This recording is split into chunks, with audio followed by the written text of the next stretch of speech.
그 정책의 변화, 정권의 변화가 예상이 될 경우 행동으로 나선다면 각 도의 매물이 먼저 나오지 않을까. 그리고 그걸 판 돈으로 상급지로 더 쏠림이 가속화되지 않을까. 이미 다주택자분들 움직이고 있다고 보여지고, 제가 통계를 봤더니 3주택 이상 가구가 계속 좀 줄고 있습니다. 이미 줄고 있고, 그런 분들이 결국은 한 채 우수한 상급지, 최상급지로 몰리고 있기 때문에 뭐 레미안 원벨 60억 같은 일이 벌어지고 있다고 생각이 됩니다. 무제한 계약갱신 청구권을 쓰게 되면 결국은 사람들이 이사를 안 가게 되는 사태가 벌어지거든요. 그럼 임대 매물이 급격히 줄기 때문에 현재 예를 들면 신축에 싸게 전세로 들어가 있는 분들은 이게 호재지만, 새로 결혼하면서 가정을 얻게 되는 분들 또는 이사를 가서 그쪽 지역에 임대 매물을 찾는 분들은 이게 최악의 결과가 되는 셈입니다. 네. 임대 매물이 없기 때문에 그러한 부분이 시장에도 미치는 영향이 크고 전세가 폭등으로 이어지는 부분이 생길 것이기 때문에.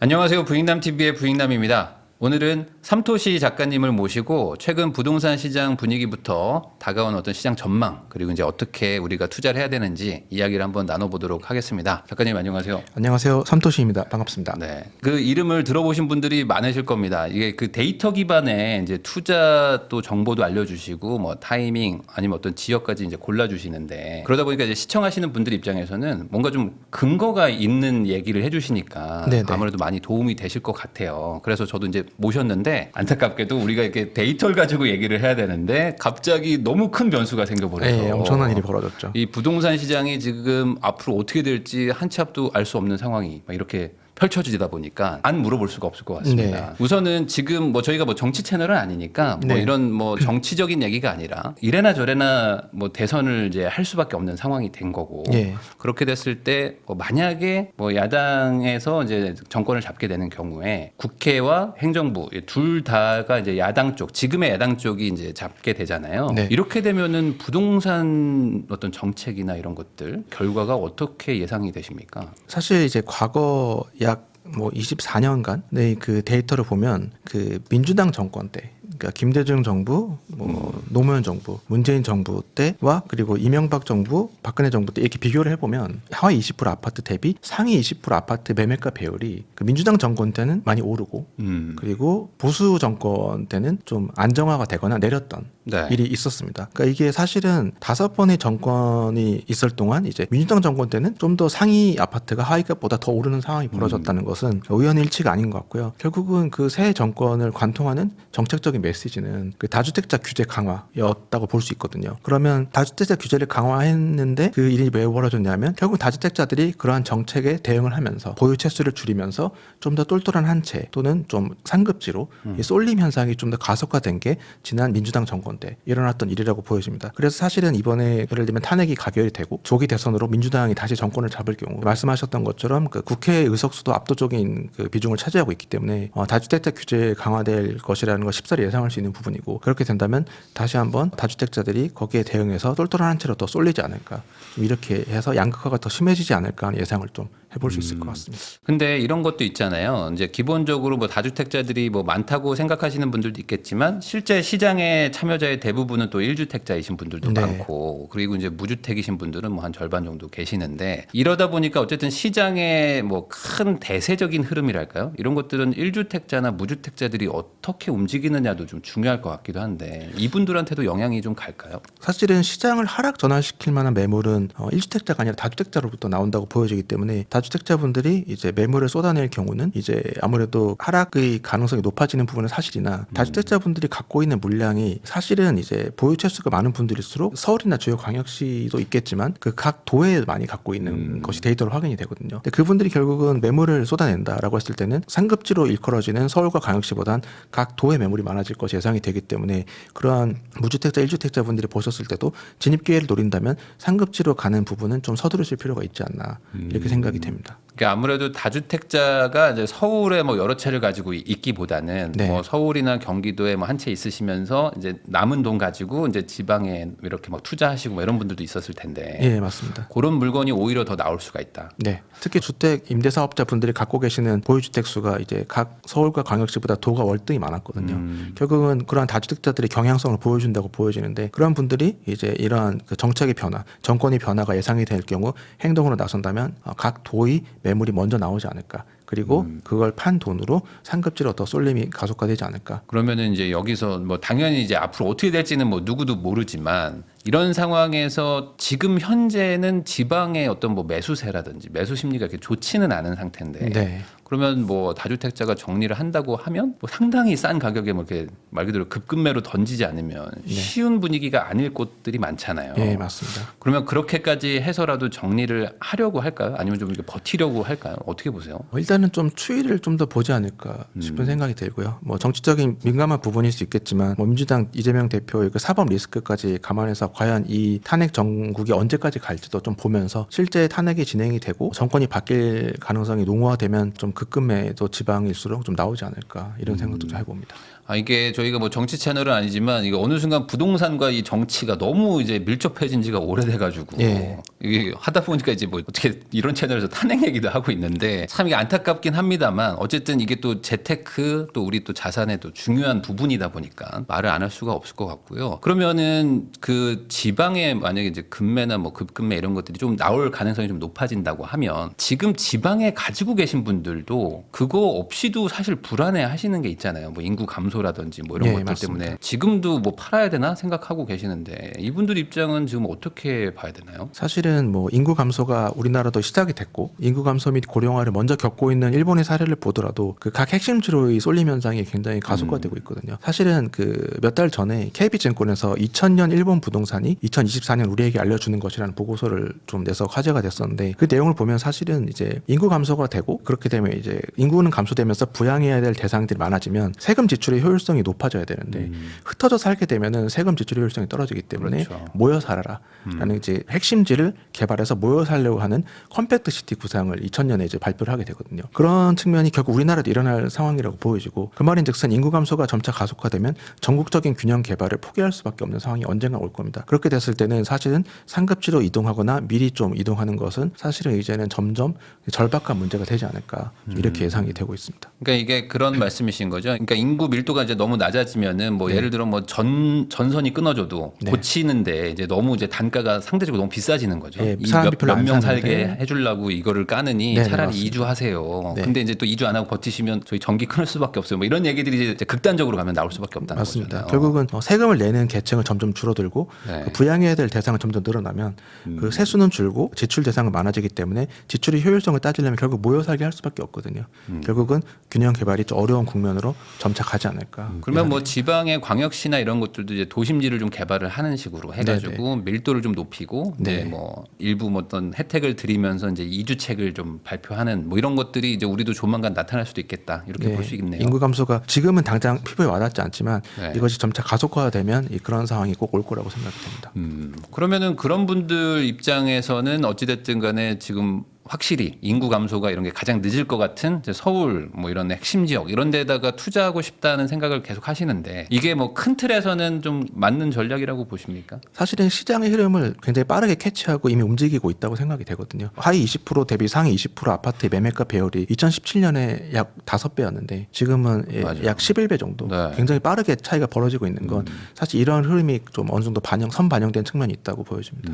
2000년대 초반 대비 점점 막 이게 벌어지는 게 보이니까 맞습니다. 아마 지방에 계신 분들 입장에서는 뭐 이건 누가 봐도 이제 자산 격차가 벌어지는 게 보이는데 안 네. 간다고 말하기도 참 어려운 그런 상황인 것 같긴 합니다. 근데 이게 더 가속화될 수도 있다는 거잖아요. 뭐 이제 그리고 어떤 정책 방향상. 네, 정책도 사실은 이제 다주택자 규제는 더 강화될 가능성이 높은 상황으로 가고 있기 때문에 아무래도 이미 다주택자분들 움직이고 있다고 보여지고 제가 통계를 봤더니 3주택 이상 가구가 계속 지금 줄고 있습니다. 네. 이미 줄고 있고 그런 분들이 결국은 한 채 우수한 상급지, 최상급지로 몰리고 있기 때문에 뭐 레미안 원벨 60억 같은 일이 벌어지고 있다고 생각이 됩니다. 아.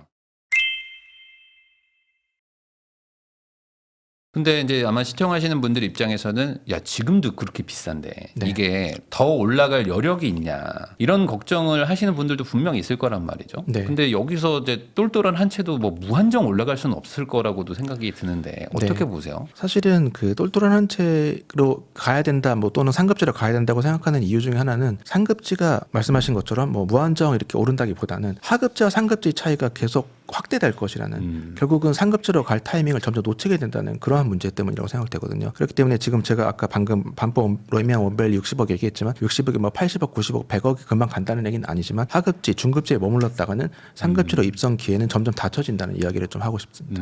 그러니까 부동산 투자에서는 계속 이제 밀리게 되는 거니까 네. 뭐 다른 투자처에서 뭐 유의미하게 많이 벌지 않는 한 네. 이게 뭐 자산 순위가 계속 뒤로 밀릴 수밖에 없다. 그런 거에 대한 공포감은 분명히 있을 거란 말이죠, 사람들이. 그러니까 이제 조금이라도 마음 편하게 상급지에 그냥 빨리 들어가겠다 이런 수요는 분명히 있겠네요. 네. 그러면은 지금도 한 60억, 80억 막 이렇게 하는데 당분간 부자들도 아무래도 자산을 좀 지킨다. 뭐 소위 말하는 뭐 에셋 파킹 뭐 이런 개념으로 이제 글로 갈 수도 있겠다는 거네요. 근데 정책상 또 보유세를 높이거나 이럴 확률도 있지 않습니까? 사실은 지금 변수가 워낙 커졌으니까 너무 많아요 지금. 사실은 제가 지난 대선 때를 보면은 이재명 후보가 윤석열 후보한테 25만 표 차이를 졌고 서울에서 31만 표 차이를 진 게 결국 치명적으로 돌아왔거든요. 그 지지난 대선 때는 민주당이 서울에서 141만 표 차이를 이겼습니다. 근데 지난 대선 그 다음 대선 때는 31만 표 차이로 진 거죠. 그러니까 서울에서 동등 수준의 득표만 했어도 사실은 거의 박빙 또는 이길 수 있었던 상황인데 서울의 패배를 반면사 교사 삼아서 아마 민주당에서는 서울의 1주택자를 우군으로 삼으려는 움직임을 취할 거라고 봤고 실제 뭐 이재명 대표도 뭐 고가 1주택자라도 평생 거기서 실거주하는 거라면 종부세를 내는 게 타당하냐. 뭐 박찬대 원내대표도 비슷한 얘기를 했었고요. 그런 측면에서 봤을 때 서울의 1주택자를 잡으려는 우군으로 삼으려는 시도가 있겠구나라고 생각했는데 다만 현재와 같이 갑자기 탄핵 사태가 벌어지고 민심의 운동장이 기울어 버리면 사실은 1주택자 서울 1주택자라도 고가라면 보유세를 높이는 시도를 할 수 있다고 생각이 됩니다. 결국은 상급지로 가더라도 그 세금에 대한 걱정 또는 감당할 수 있는 그런 부분도 고려를 하시고 옮기는 게 좋다고 생각이 됩니다. 그러면은 지금 상황에서 봤을 때 뭐 이번에 이제 책도 쓰셨잖아요. 이제 상급지 입성 마지막 기회가 온다라고 쓰셨는데 이 책은 지금 전국을 예상하진 못하신 거잖아요. 네. 그럼에도 불구하고 뭐 내용의 어떤 비유는 뭐 같다고 봐야 되겠죠? 비유는 변화가 없는 게 사실은 저는 어쨌든 각 재화의 가치는 수급에 결국은 수렴한다고 보여지거든요. 뭐 정책적인 변수는 단기 구간 뭐 길어도 뭐 1, 2년 또는 2, 3년 동안 영향을 미칠 수 있지만 중장기적으로는 결국은 수급에 수렴한다고 보여지는데 지금 사실은 이제 글로벌 인플레이션 심화 때문에 착공 물량이 많이 줄었고 그것이 이제 입주로 돌아오는 뭐 25년, 26년, 27년으로 갈수록 입주 물량이 줄어들 것이기 때문에 결국 그러한 부분이 상방 압력으로 돌아올 수밖에 없다. 그렇게 생각을 하고 있기 때문에 전체적인 뷰는 변화가 없습니다. 다만 이제 아까 말씀하신 것처럼 다주택자 규제가 좀 더 강해지거나 아니면 고가 1주택자 규제들이 좀 더 생길 수도 있다. 네. 이런 거는 이제 감안하고 판단을 해야 된다. 라는 맞습니다. 거네요. 근데 그런 게 두려워서 계속 머물러 계시다면 상급지와 하급지는 더 벌어질 수밖에 없기 때문에 네. 갈아탈 타이밍은 더 멀어질 것이다라는 좀 말씀을 드리고 싶고요. 근데 이제 그렇게 상급지를 가더라도 과거처럼 약간 보유세가 좀 더 부담이 좀 생길 수도 있는 거잖아요. 그러면은 어느 정도까지 가야 되나요? 뭐 최대한 뭐 정말 무리를 해서라도 지금 뭐 걸어 놔야 되는 건지 이거에 대한 고민은 분명 있으실 것 같거든요. 저는 사실은 지나치게 과도한 연끌은 좀 조심해야 될 필요가 있다고 보는 게 네. 뭐 상급지를 가는 게 필요하지만 조심해야 될 필요가 있다는 건 바로 저 트럼프 2기 정권 때문에 그렇습니다. 네. 왜냐하면 트럼프 자체는 저금리를 선호한다고 하지만 네. 그가 말하는 정책이나 공약들은 금리를 올릴 만한 요소들이 좀 많이 있거든요. 뭐 예를 들면 뭐 법인세 소득세를 대폭 감소시키겠다.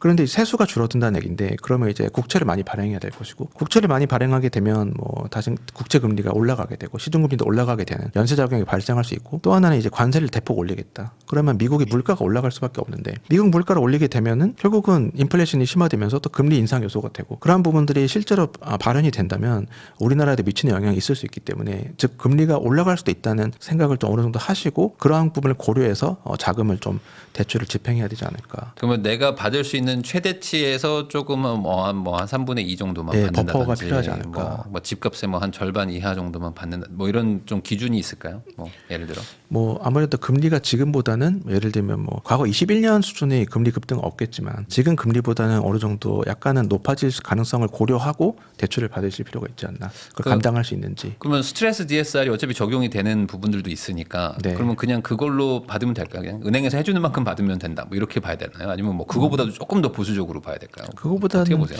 물론 트럼프 2기 정권이 얼마나 정책을 그대로 실행할지를 좀 지켜봐야 되긴 하겠지만 그보다는 조금 더 보수적으로 가야 될 필요가 있지 않을까 그렇게 생각이 됩니다. 근데 실제로 차주분들이 그 DSR을 전체 꽉 채워서 받는 차주분들은 6.5%밖에 안 된다고 생각보다 하더라고요. 그렇게 많지는 않잖아요. 네, 맞습니다. 예. 그런 부분 어느 정도 다 고려하고 계실 것 같고요. 혹시나 모를 자기 능력치를 많이 벗어나는 위험한 수준의 대출은 지양해야 된다는 그 정도 말씀만 드리겠습니다. 네. 그러면은 반대로 트럼프 얘기를 해주셔서 좀 여쭤보는 건데 트럼프 2기 때 아무래도 지금 경제가 좀 불안하다. 특히 뭐 하는 총재도 네. 지금 요즘에 뭐 트럼프 2기 어떤 변수 이런 것들 때문에 경기 침체가 우려돼서 뭐 금리를 인한다 이런 말씀도 하셨거든요. 그러니까 네. 그런 거를 보면은 이제 아무래도 뭐 정책 이런 걸 떠나서 내년 내후년에 부동산 시장이 조금 위축되지 않겠느냐. 경기가 안 좋아져가지고 뭐 네. 이런 얘기도 있는데 이 어떤 경기와 부동산의 관계 이걸 어떻게 봐야 될까요? 경기 약화는 분명히 부동산의 악재이긴 한데 사실은 경기 악화 수반되는 게 결국 금리 인하인 부분이 있고 그렇기 때문에 유동성 강화 측면은 또 다른 반작용이 있을 거라 생각되거든요. 다만 지금 제가 부정적인 얘기만 했는데 하나 긍정적인 상승 동력으로 하나 거론될 수 있는 게 바로 세계 국채지수 편입 네. 이벤트입니다.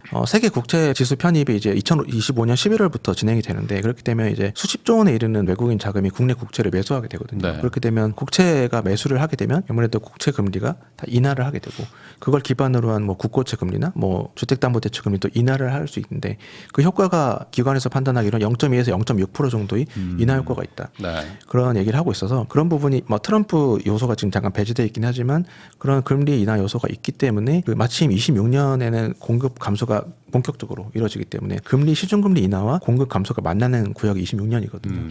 그런 부분을 감안하면 25년을 저점으로 26년에 상방 압력이 좀 커지지 않을까 이런 생각도 해봅니다. 이제 그런 것들까지 고려해가지고 아까 말씀하신 것처럼 이제 지금보다는 조금 더 좋은 곳에 가 있지 않으면 이제 네. 문이 점점 좁아진다. 네네. 이렇게 이제 정리할 수 있을 것 같네요. 그러면 지금 이제 정책 얘기 아까 했던 게 있기 때문에 한번 여쭤보겠습니다. 최근에 이제 그 진보당이 이제 주축이 돼서 이제 민주당 의원들이 같이 이제 발의하고 있는 그 계약갱신 청구권을 뭐 무제한으로 한다든지 아니면 임대 가격을 뭐 정부가 이제 위원회를 만들어서 뭐 정해준다든지 예. 이런 정책이 지금 발의가 됐습니다. 그러니까 소위 말하는 임대차 3법의 약간 좀 더 강력한 버전 네. 이런 게 지금 나오고 있는데 이것 때문에 지금 시장에서는 되게 뭐 우려도 많고 뭐 어떤 그런 좀 복잡한 상황이에요. 이 정책은 어떻게 평가하십니까? 아직 되진 않았지만. 사실 다주택자를 일컬을 때 이제 역기능뿐 아니라 순기능도 같이 봐야 된다고 생각하거든요. 우리나라에 지금 소득세를 내지 못하는 분들이 약 40% 정도 있습니다. 그러니까 그만큼 그 소득세를 내지 못하는 계층이 40% 된다는 건 그분들은 어떻게 보면은 주택의 매수 여력이 없다고도 좀 판단해 볼 수 있는데 그런 분들의 주거를 마련하려면 결국 임대주택이 필요한 것이죠. 그런데 이제 임대주택을 이제 국가의 힘만으로는 이제 그 정도 40%나 되는 그걸 보급할 수 없기 때문에 결국은 다주택자가 필요한 거거든요. 다주택자가 없으면 그분들에게 안정적인 주거지를 제공할 수 없게 되고 다주택을 하려면 결국은 다주택에 대한 실익이 있어야 되는데 지금 나온 법안처럼 그 계약갱신 청구권은 무제한으로 그리고 적정 임대료로 제한하고 네. 이런 제도가 발의가 되면 다주택자 입장에서는 다주택을 놓는 실익이 없어지기 때문에 다주택 안 하게 되는 상황이 발생을 합니다. 그렇게 되면은 다주택 안 하게 되면 오히려 임대 매물이 급격히 줄어들기 때문에 지금 말씀드린 좀 소득세를 안 내는 분들, 좀 어려운 계층 분들이 임대주택을 얻기가 더 힘들어지는 임차인으로서 그 주택을 구하기가 굉장히 어려워지는 문제가 하나 있고 또 하나는 무제한 계약갱신 청구권을 쓰게 되면 결국은 사람들이 이사를 안 가게 되는 사태가 벌어지거든요. 그럼 임대 매물이 급격히 줄기 때문에 현재 예를 들면 신축에 싸게 전세로 들어가 있는 분들은 이게 호재지만 새로 결혼하면서 가정을 얻게 되는 분들 또는 이사를 가서 그쪽 지역에 임대 매물을 찾는 분들은 이게 최악의 결과가 되는 셈입니다. 네. 임대 매물이 없기 때문에 그러한 부분이 시장에도 미치는 영향이 크고 전세가 폭등으로 이어지는 부분이 생길 것이기 때문에 오히려 임차인들 분들에게 좋은 정책은 아니다라고 생각합니다. 임대차 3법 계약갱신 청구권 도입했을 때 도입하자마자 굉장히 언론에 많이 회자됐던 사진이 그 가양동의 아파트 하나 임대 매물 보려고 네, 굉장히 맞아요. 많은 사람 줄 서 있던 사진이 화제가 네. 됐었거든요. 결국은 그러한 그 유통 매물을 대폭 줄여버리는 정책은 그 해당 그 전세가 임대료를 급등시키는 부작용을 불러오는데 무제한 계약갱신 청구권은 그야말로 임대 매물을 더 급감시킬 것이기 때문에 그러한 부분에서 임대료가 급등하면 결국은 임차인 분들에게도 좋지 않은 정책으로 나타나지 않을까 그렇게 예상을 합니다.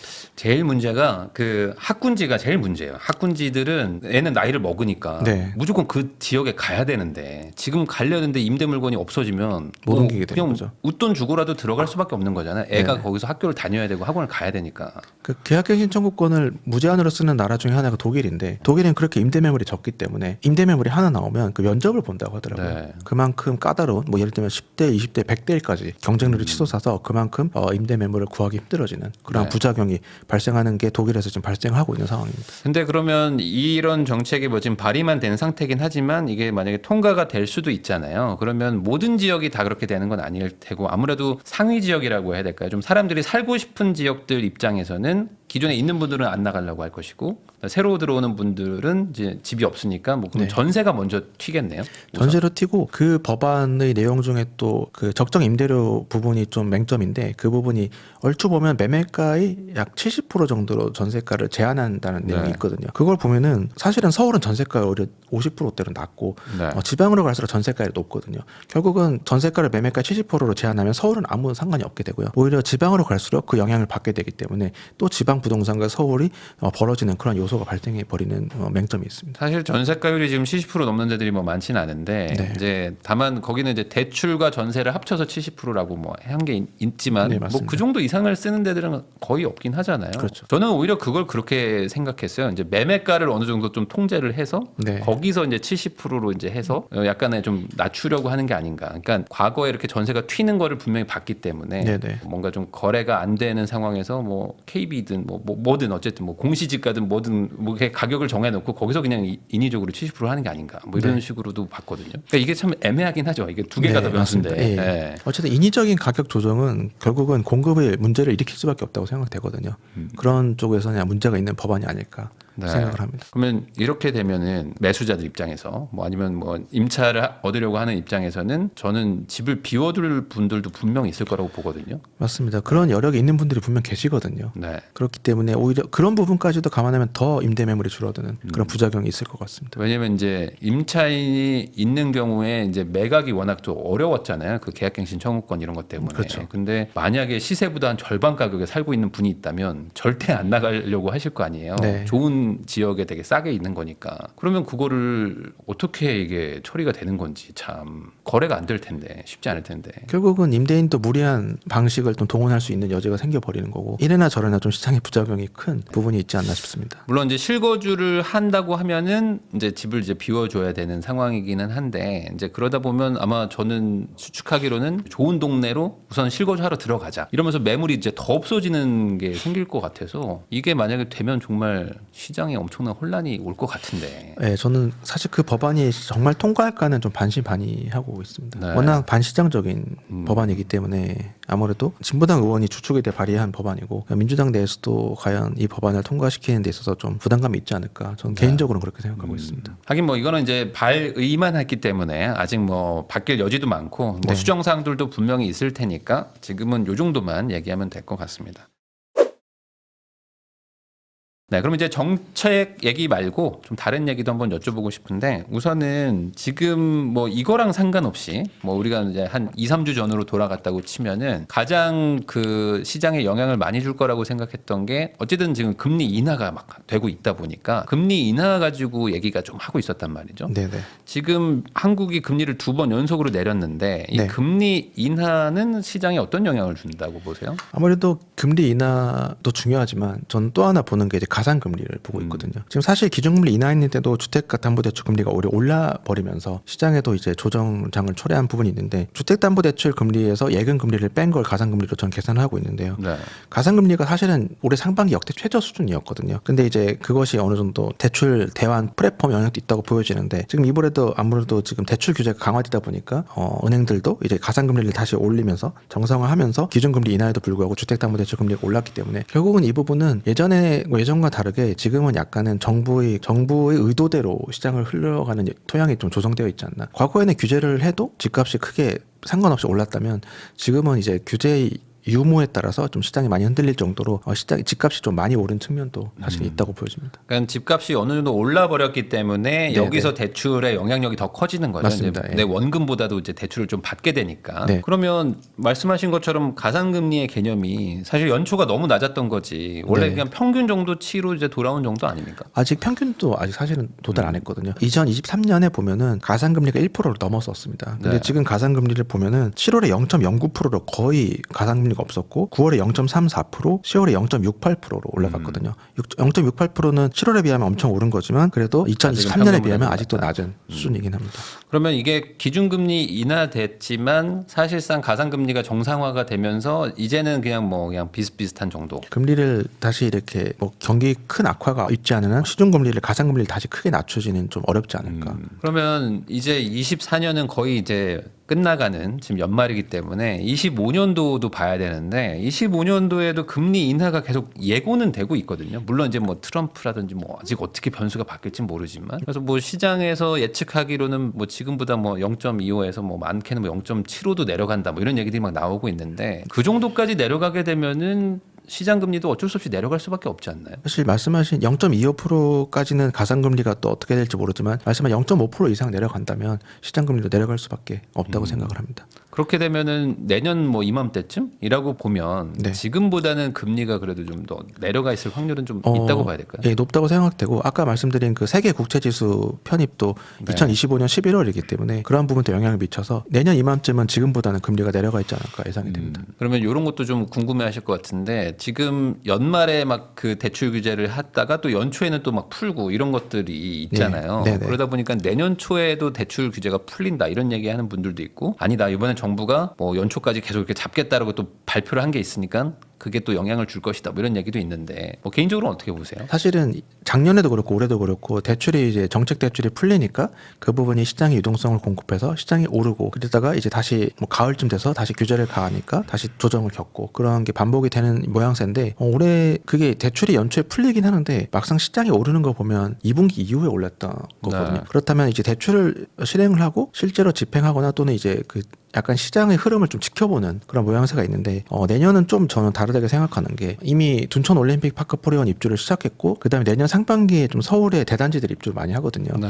그렇게 되면 약간 이렇게 매매가나 전세가 측면에서 약간의 출렁거림이 있을 수 있다고 보여지기 때문에 그 정책 대출이 실행되더라도 약간은 그 눈치 보기 장세가 좀 있지 않을까. 좀 출렁거림이 있기 때문에 지금 들어가도 되는지에 대한 그 의구점이 생기고 있기 때문에 생길 것이 예상이 되기 때문에 당장 그 정책 대출이 바로 상승장으로 이어지지는 않지 않을까 그런 생각을 해봅니다. 그러면 이제 말씀하셔가지고 여쭤보는데 그 올림픽 파크 포레온 입주 때문에 사실 이번에 한 6월, 7월, 8월 요때쯤부터 이제 전세가 막 흔들흔들 할 것이다. 그러니까 요때 지켜보고 사야지 했던 분들 입장에서는 생각보다 너무 전세가 막 안 떨어지고 막 올라가고 하다 보니까 이게 뭐지? 뭐 이렇게 생각하시는 부분들이 있거든요. 네네. 그러면 이 올림픽 파크 포레온 입주장이 지금 어쨌든 시작이 된 거잖아요. 그렇죠. 앞으로 몇 달간 이어지겠지만 그럼 이게 시간이 지날수록 점차 영향력이 좀 더 커질 것이다 이렇게 보시는 거네요. 왜냐하면 6년 전을 돌아보면 2018년 12월 말에 헬리오시티가 입주를 했고 그 이후에 그 상반기 2019년 상반기에 뭐 개포 레미안 블레스티지, 레미안 명리역 솔베뉴가 입주를 했는데 그게 다 합치면 13,000세대 정도 입주를 했는데 그때 시장이 좀 전세가가 출렁이었었습니다. 근데 지금은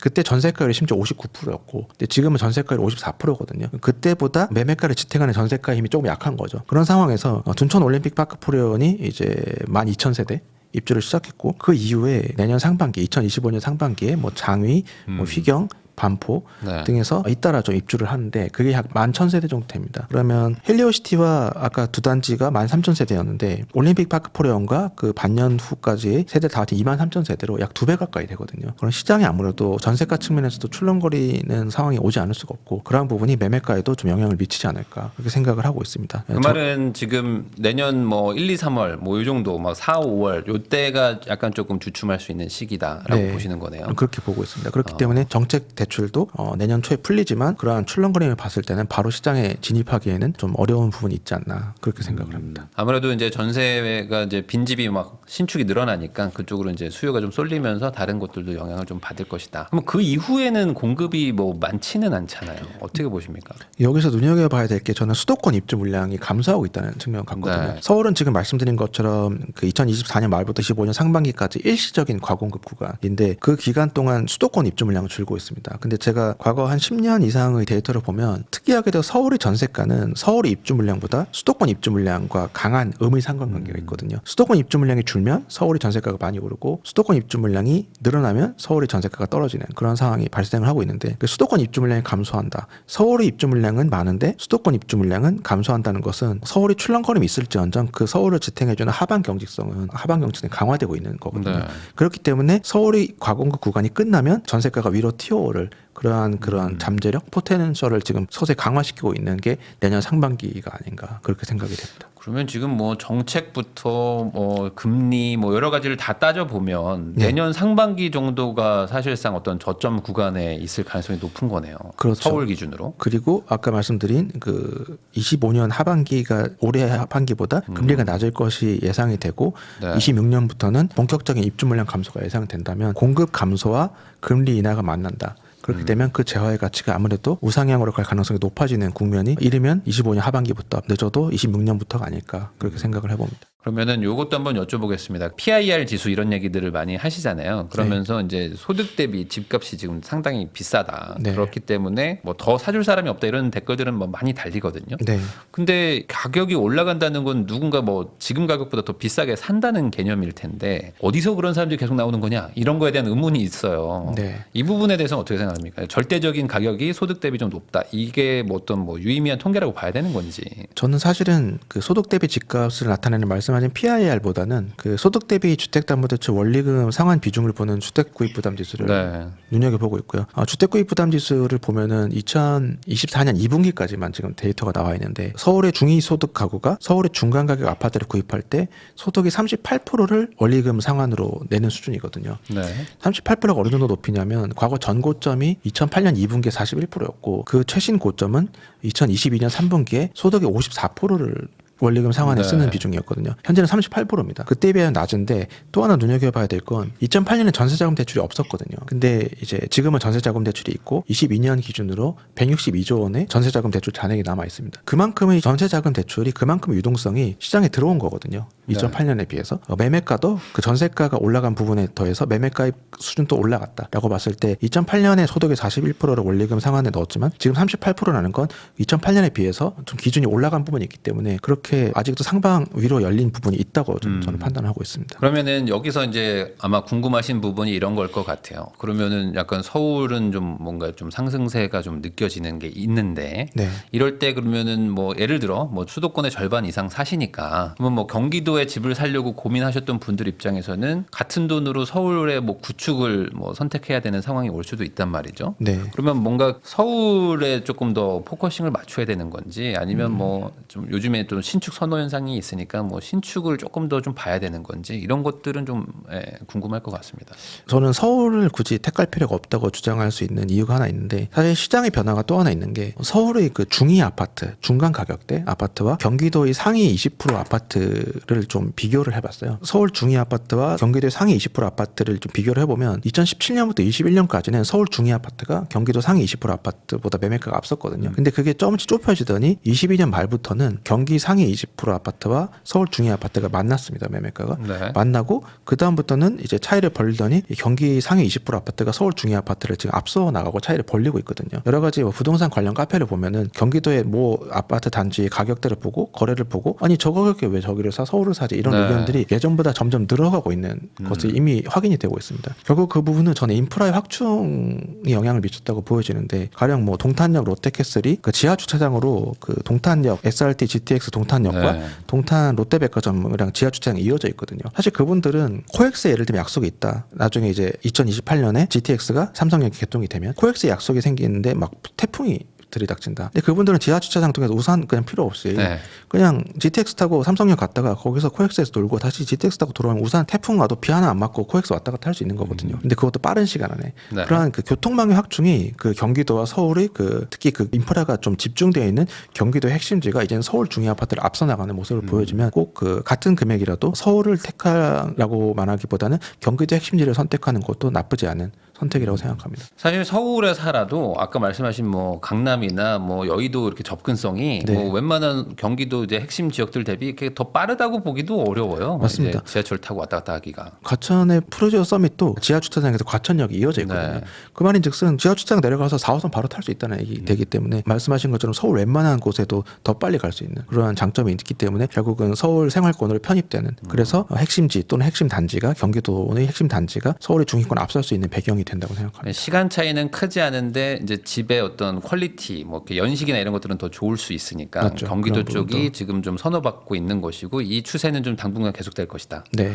그러면 서울의 상급지들은 올라가고 네. 경기도의 상급지들이 올라가는 약간 이런 식의 추세라고 봐야 될까요? 이 똘똘한 한 채 그 방향으로 가나요? 다만 그 범위가 좀 좁은 건 사실이거든요. 예를 들면 방금 말씀드린 동탄역 롯데캐슬도 동탄 지역에서 그 부분이 유독 비싼 건 네. 그야말로 서울 접근성이 월등하기 때문에 강남 접근성이 월등하기 때문이고 마찬가지로 판교도 그 판교 프루지오 그랑블이 월등히 비싸고 웬만한 잠실 수준의 가격이지만 네. 그 주변 단지도 뭐 비싸긴 하지만 그래도 서울의 상급지 수준의 가격이 안 되고 있기 때문에 그러한 범위는 좀 좁혀지는 건 사실 같습니다. 그럼 하나 더 여쭤보고 싶은 게 물량 얘기를 하면 네. 특히 이제 공급 부족 얘기를 하면은 또 반대에서 얘기하시는 게 뭐 공급 부족이 아니다 사실은. 왜냐하면 기존에 가지고 있는 구축 물건들, 뭐 기축 물건들을 집주인들이 이제 팔기 시작하면 네. 매물 증가가 되면 그것도 결국에 공급 아니겠냐 뭐 이런 얘기를 하시는 분들이 있단 말이죠. 이 부분에 대해서는 좀 어떻게 해석을 해야 될까요? 맞는 말씀이라고 생각하고요. 그 사실은 신축 공급도 중요하지만 매매 매물도 공급이라고 생각되는데 그 매매 매물 중에서도 유통 매물이 얼마나 나오냐가 중요한데 아까 말씀드린 정책적인 부분, 정치적인 부분에서 사실은 이제 현 정부가 개인적으로 봤을 땐 임기를 다 마칠 가능성은 이제 없어졌다고 보여집니다. 네. 아무래도 대선이 빨라질 수가 있고 대선이 빠를수록 대선이 이를수록 민주당 정부가 탄생할 가능성이 높은 게 사실인데 그렇게 했을 때 그 민주당 정부 때 늘 나왔던 것은 다주택자 양도세 중과거든요. 지금 유통 매물이 늘어나는 건 맞지만 다주택자 양도세가 중과된 2006년과 2018년에 집값이 급등한 걸 간과할 수 없습니다. 1주택자가 다시 우주택자로 돌아가기 어렵다고 봤을 때는 시장을 이제 변화시킬 만한 매물은 다주택자들로 나와야 되는데 다주택자 양도세를 중과를 시켜버리면 이 유통 매물이 급격히 줄어들거든요. 지금은 많지만 네. 줄어들기 때문에 그러한 부분이 또 하나 시장의 유통 매물 감소에 따른 상승 압력이 또 갑자기 분출될 수 있는 게 지난 2006년과 2018년이고 내년에 만약 정권이 바뀌어서 다시 한번 다주택자 양도세 중과를 갖고 온다. 그럼 유통 매물이 지금보다 급격히 줄어들 것이기 때문에 그러한 부분이 시장에 영향을 미칠 거라고 저는 생각을 하고 있습니다. 그러니까 뭐 기축 물량이 늘어나는 게 유의미한 거긴 하지만 네. 그 실제 유통 물량이 지금 줄어들 가능성도 분명히 있다. 네. 앞으로 이 어떤 정치나 이런 것들 상황에 따라서 네. 그런 것들도 좀 고려하면 좋겠네요. 그러면은 전세 쪽 한번 또 여쭤보고 싶은 게 결국에 이제 뭔가 투자를 하고 싶고 이런 분들 입장에서는 실거주를 하시면서 대출 받아서 들어가시는 분들도 있지만 뭐 전세를 끼고 소위 말하는 갭 투자를 해서 사놓은 다음에 나중에 우리가 돈 모아서 들어가자 이렇게 생각하고 집을 사는 분들도 많단 말이에요. 그러면 결국에 거기서 핵심은 이제 전세가율일 텐데 네. 전세가율이 지금 조금씩 계속 올라가는 추세였단 말이에요. 맞습니다. 그럼 이게 앞으로는 어떻게 좀 변수가 좀 있을까요? 전세가율은 제가 주택구입 부담 지수와 함께 이제 가장 집값에 버블이 있는지 여부를 판단하는 제 개인적인 또 네. 중요시 생각하는 지표인데 현재 서울의 전세가율을 말씀드리면 54%로 중장기 평균과 거의 유사한 수준입니다. 근데 이제 지난 15년간을 좀 보면요. 수도권 연간 입주 물량이 15만 호를 웃돌면 서울의 전세가율이 떨어지고 수도권 연간 입주 물량이 15만 호를 밑돌면 서울의 전세가율이 올랐거든요. 15년간 그런 상황이 좀 경향성이 보이고 결국 15만 호 연간 입주 물량이 되냐 안 되냐가 중요한데 아파트 착공 물량을 수도권을 보면 2021년에 23만 6천 호, 그 다음에 22년에 14만 호,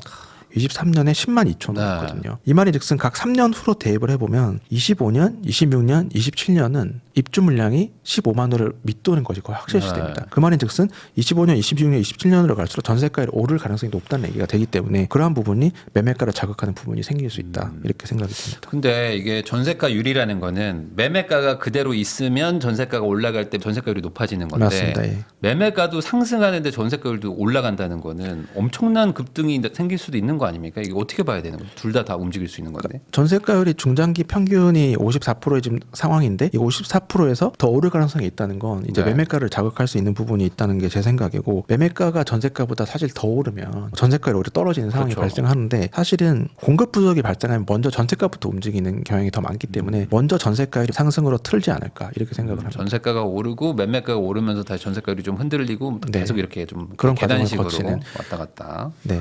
할 거라는 거네요. 그러면 지금 삼투신님하고 얘기를 하고 있는데 결과적으로 지금 들어보면 아마 시청하시는 분들이 다 이게 좀 뭔가 상승 쪽이다라고 생각하실 것 같거든요. 그럼 반대로 뭔가 하락 요소나 이런 것들은 없을까요? 앞으로 시장에서? 저는 기본적으로 현재의 집값 그리고 이거보다 더 오르면 저는 분명한 오버슈팅이라고 생각을 합니다. 과거 중장기 평균에 비하면 주택구입 부담 지수도 아직 상방이 열려있지만 중장기 평균보다는 올라가 있거든요. 그 말은 버블은 있다고 생각합니다. 근데 그 버블을 만든 요소가 이제 공급 부족이라고 생각하거든요. 공급 부족이 발생했기 때문에 그 재화에 오버슈팅이 발생했다. 가령 예를 들면 쌀이나 밀 같은 식량, 필수재의 식량이 공급이 부족하면 재화의 가치가 오를 수밖에 없는데 네. 그런 재화의 가치가 다시 정상화되려면 공급이 정상화되면 재화의 가치가 정상화될 수밖에 없는데 현재로서는 그 공급 정상화의 기미가 안 보이는 게 사실이고 실제 그 오버슈팅을 꺼뜨릴 만한 공급 정상화는 저는 3기 신도시 입주라고 생각하거든요. 그 과거 서울 부동산의 중장기 하락장이 언제냐면 91년부터 95년, 2010년부터 2013년인데 정확히 1기 신도시, 2기 신도시 입주 시기가 겹칩니다. 갑자기 한꺼번에 공급이 많아지는 그 재건축 재개발로 듬성듬성 공급이 되는 게 아니라 한꺼번에 대량의 공급 물량이 생기는 신도시 입주가 좀 공급 정상화의 그 트리거가 된다고 생각하는데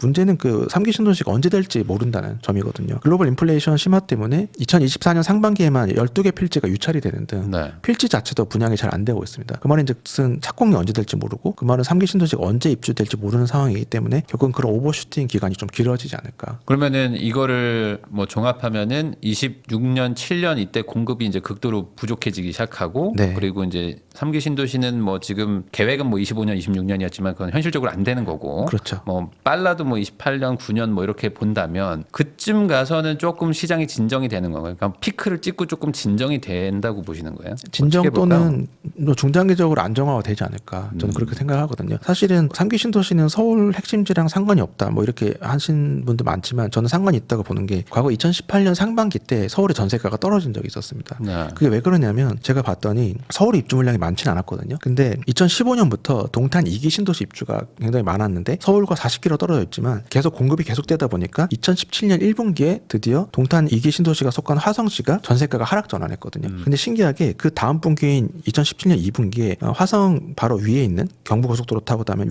바로 위에 있는 수원시가 하락 전환했고 전세가가 네. 그 다음 분기인 3분기에는 그 위에 있는 용인시가 하락 전환했고 그 다다음 분기 때는 성남시와 서울이 하락 전환했습니다. 그러니까 네. 동탄의 과대한 입주 물량이 순차적으로 영향을 미쳐서 서울까지 영향을 미친 거거든요. 그런 전세 거 봤을 만기되면서 이제 이사 가시는 거죠. 네네. 매매 만기되고 이러면서. 그런 부분이 분명히 있기 때문에 3기 신도시는 동탄보다 더 서울에 가깝거든요. 3기 신도시 입주하면 서울에 분명한 하방 압력을 제공할 거라고 생각합니다. 그러면 그때까지는 좀 상승 압력이 좀 있고 그리고 네. 그 이후로는 좀 이제 그 이후로도 사실 지금 뭐 그린벨트 푸는 것도 있고 이제 공급 계획은 뭐 계속 있잖아요. 네네. 그리고 이제 재건축 재개발도 뭐 어쨌든 추진한다고 하니까 그러면 이제 2020년대 후반쯤 돼서 이제 이 시장이 조금 안정화될 수 있을 걸로 추정한다. 네, 공급이 정상화될 것으로 예상이 되는 시점에. 그러면 지금 여기서 또 하나 문제가 1기 신도시를 지금 또 재건축한다고 하는 게 있는데 이거는 이게 단기적으로는 어쨌든 집 개수를 또 줄이는 거잖아요. 철거를 해서 집을 멸실시키고 나중에 더 추가 공급이 되는 건데 이게 또 시기에 또 겹치는 거 아닙니까? 어떻게 봐야 됩니까? 그 서울의 멸실과 1기 신도시의 멸실은 시장의 파급이 다르다고 생각하는데요. 서울의 멸실은 사실은 크게 비중을 둘 수 없는 게 이미 전세가율이 굉장히 낮은 상태인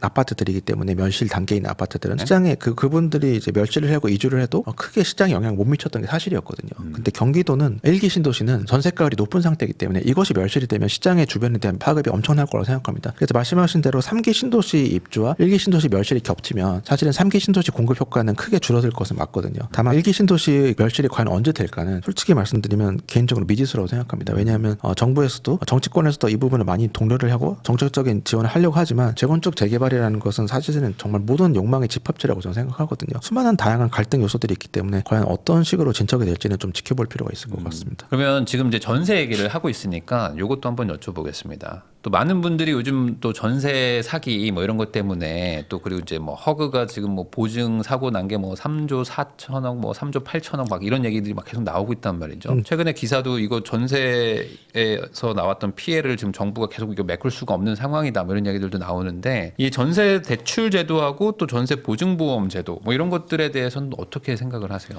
사실 말씀하신 전세 사기나 그런 것 때문에 전세 제도의 존속의 여부에 대한 이야기는 계속 나오는 것 같고요. 다만 제가 좀 특이하게 혹시나 해서 서울의 그 올해 임대차 거래 중에 전세 비중을 좀 한번 확인해 봤어요. 놀랍게도 저희가 알고 있던 지금까지 접했던 내용과 좀 다른 게 좀 관찰이 되는데 그 임대차 거래 전세 비중이 서울 기준으로 2024년 1분기 58%였는데 네. 2분기 59%, 3분기 60%로 오히려 소폭 증가하는 상황이 발생을 했습니다. 그런 걸 봤을 때는 여러 가지 제도적인 문제점이 있지만 전세라는 것 자체가 사라지기는 굉장히 어렵지 않나라고 봤을 때 이러한 부분을 좀 말씀하신 부분 전세 사기에 대한 지속적인 좀 허점 보완이 필요하지 이 전세 자체는 좀 아직 사라지기에는 굉장히 좀 먼 미래가 아닐까 그렇게 좀 생각을 이 현재 추세로 봤을 때 그렇게 예상을 하고 있습니다. 왜냐면 또 보증보험이 계속 지금 손실이 커지다 보니까 이걸 네. 지금 감당이 안 되는 상황으로 점점 가고 있는데 근데 이게 보증보험이라는 걸 또 없애는 게 현실적으로 가능한 거냐 이거에 대한 또 논란도 있고 않고 네. 이게 과연 국민들이 받아들여 줄 것인가에 대한 부분도 있고요.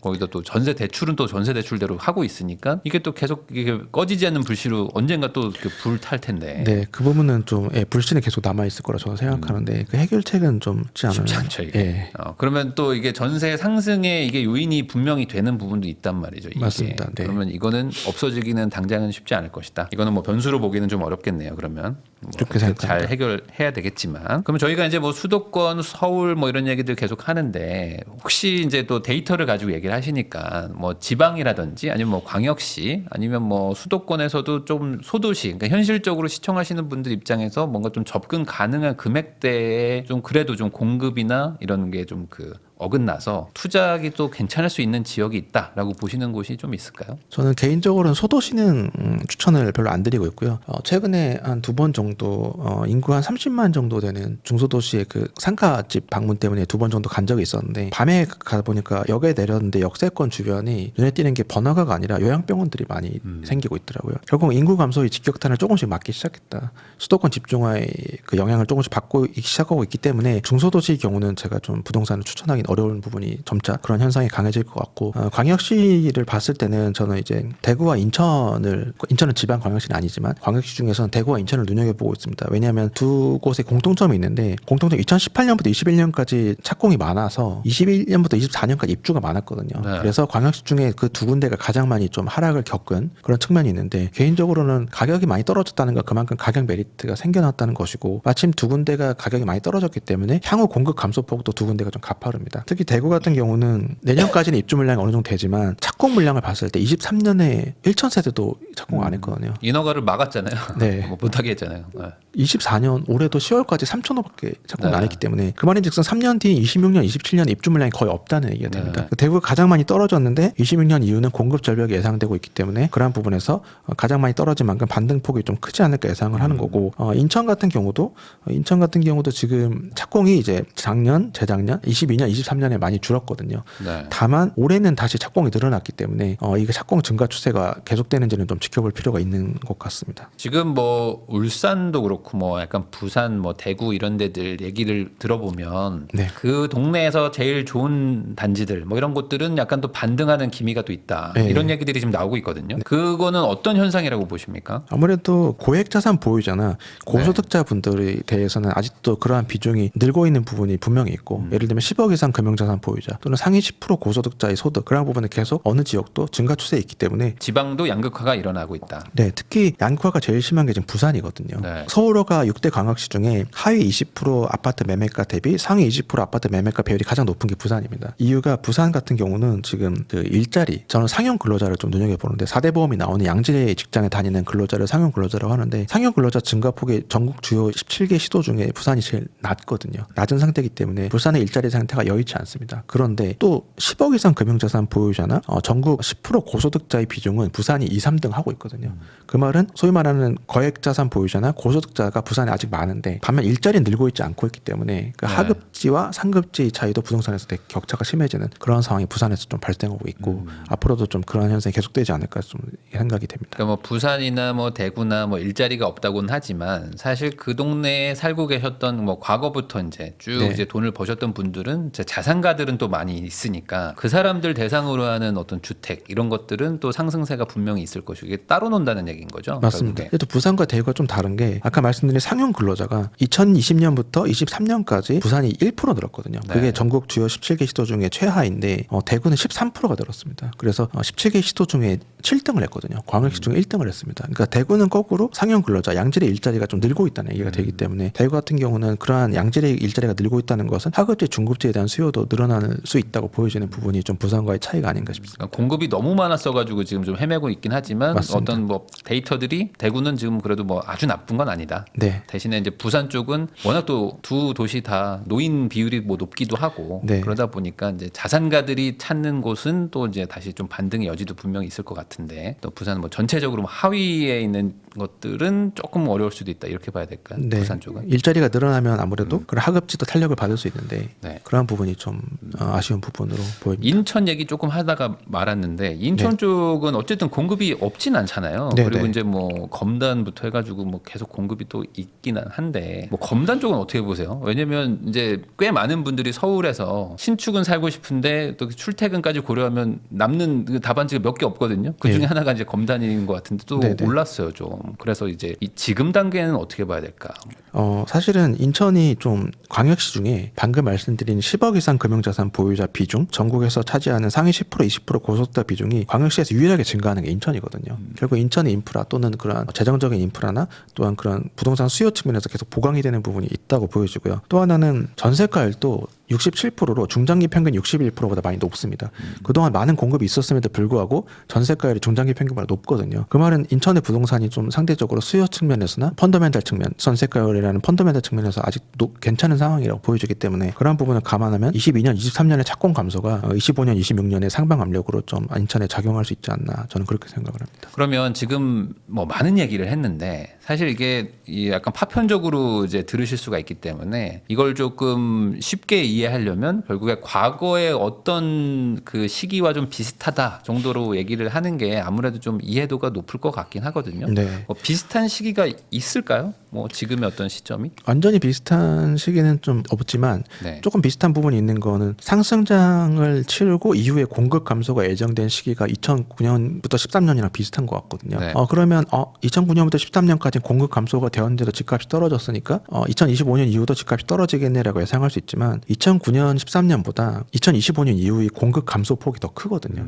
그리고 그때보다 지금이 전세가율이 더 높기 때문에 네. 공급 감소가 더 큰 부분이 시장에 미치는 매매가에 미치는 영향이 전세가를 높기 때문에 더 큰 영향을 미칠 수 있기 때문에 공급 감소가 예정된 측면은 닮았지만 향후 시장 흐름은 2009년 13년과는 다르게 갈 것이다. 저는 이렇게 생각을 합니다. 뭔가 조건은 비슷하지만 강도가 더 세기 때문에 뭐 기간이 짧다든지 뭐 이런 식으로 네. 좀 이해를 하면 좀 되겠네요. 맞습니다. 그럼 마지막으로 이제 사실 지금 투자를 해야 될지 말아야 될지도 지금 변수가 너무 커져가지고 네. 많은 분들이 지금 복잡할 것 같고 사실 저도 지금 이 영상을 찍지만 이게 뭐가 중요해?라고 하시는 분들도 지금 많을 것 같기도 해요. 그렇죠. 예. 그러다 보니까 저도 뭐 이제 조심스럽게 이제 말씀을 드리지만 또 저희 채널은 또 재테크 부동산 이런 얘기를 하는 곳이니까 또 이제 언급을 할 수밖에 없는데 이번에 또 상급지 입성 마지막 기회가 온다 이렇게 책을 쓰셨잖아요. 그 말은 제목을 보면 네. 사야 될 것 같단 말이죠. 네. 그러다 보니까 살 때 그럼 뭘 가장 중점적으로 봐야 될까 이런 것들도 마지막으로 한번 찝어주시면 좋을 것 같습니다. 저는 가장 중요시 생각하는 건 직주 근접, 그다음에 학군,